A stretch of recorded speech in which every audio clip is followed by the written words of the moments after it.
Assalamualaikum dan salam sejahtera. Status agama Islam yang telah diiktiraf dan ditetapkan sebagai agama rasmi persekutuan di Malaysia telah memberi impak kepada martabat Islam dalam aspek kehidupan, terutamanya bina masjid.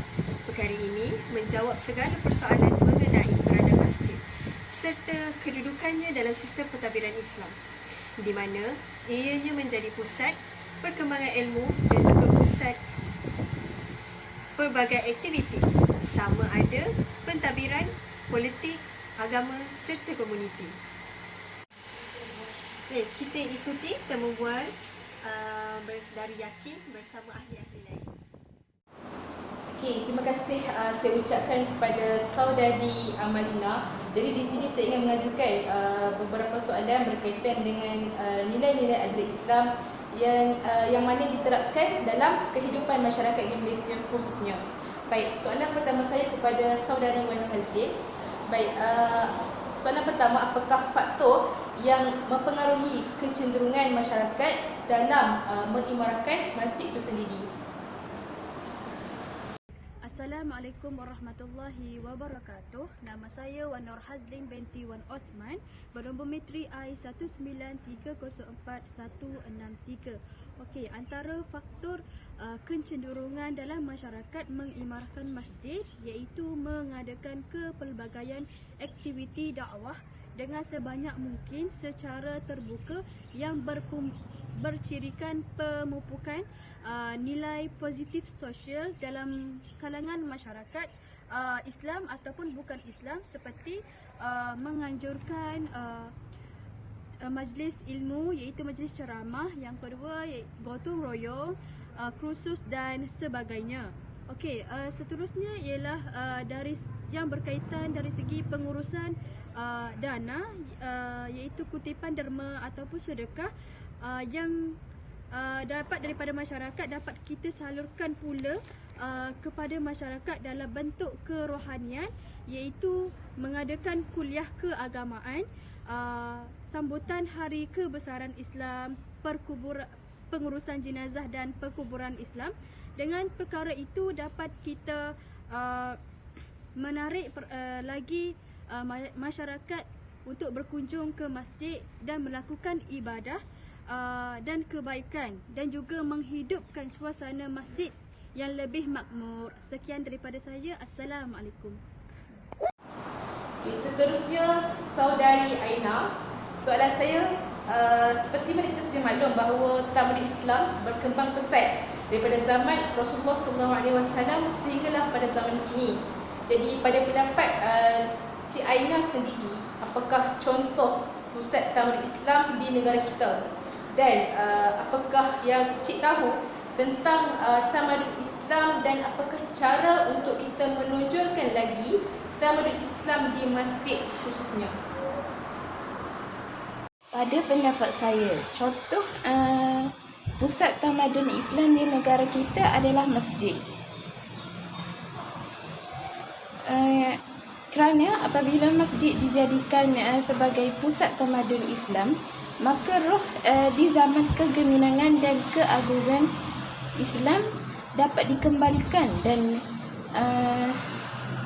dan dikekalkan kepada generasi yang akan datang.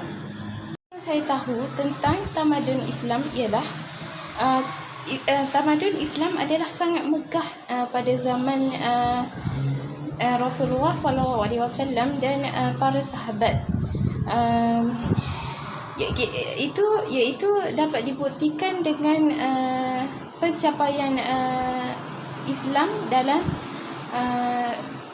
ilmu perubatan, astronomi, matematik, falsafah dan sebagainya. Justru itu, cara untuk menonjolkan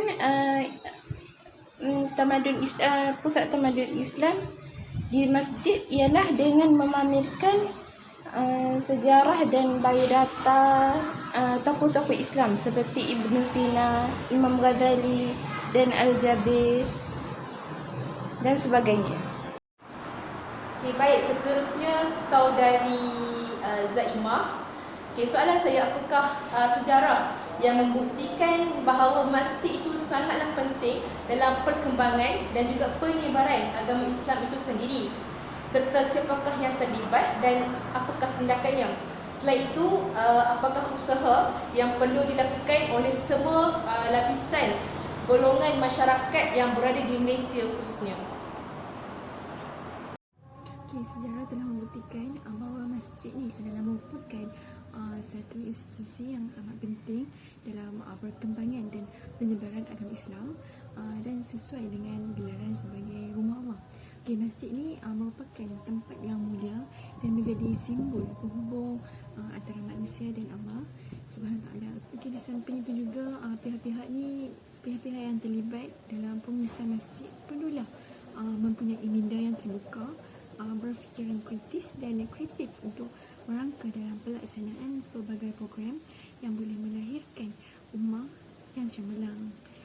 Usaha yang bersepadu bagi mempromosikan dan menyemarakkan program-program ataupun program-program di masjid-masjid di seluruh negara perlulah diperkasakan agar ianya mendapat tempat di hati setiap lapisan masyarakat.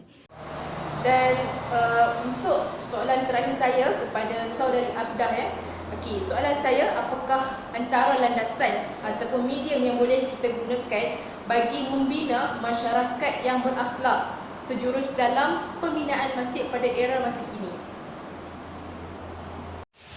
Bagi pendapat saya tentang pembinaan masjid ini boleh dijadikan ataupun landasan bagi membina sebuah masyarakat yang berakhlak. Seperti kita tahu secara umumnya kalau kita dengar masjid ni mestilah tempat beribadat, iaitu melakukan solat, mengaji dan sebagainya. Tetapi itu bukan sekadar sekadar buat beribadat, tapi ia boleh dijadikan nanti pusat atau kegiatan aktiviti bagi umat Islam. Antaranya kita boleh lebarkan luas pusat kegiatan Islam.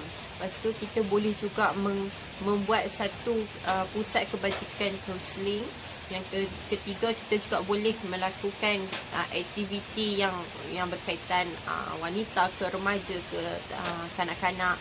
Dan juga kita juga boleh jadikan masjid ni pusat pelancongan. Sebab apa kat sini kita bukan nak katakan masjid ni sebagai orang kata terlihat dia ada atas dasar pembinaan yang mewah, tidak. Tapi kita nak masjid ini bila dihasilkan, apa yang kita imarahkan di dalam masjid tu. Itu pendapat bagi saya lah. Sekian berita daripada saya, Nur Amalina binti Muzarin. Assalamualaikum dan salam hormat.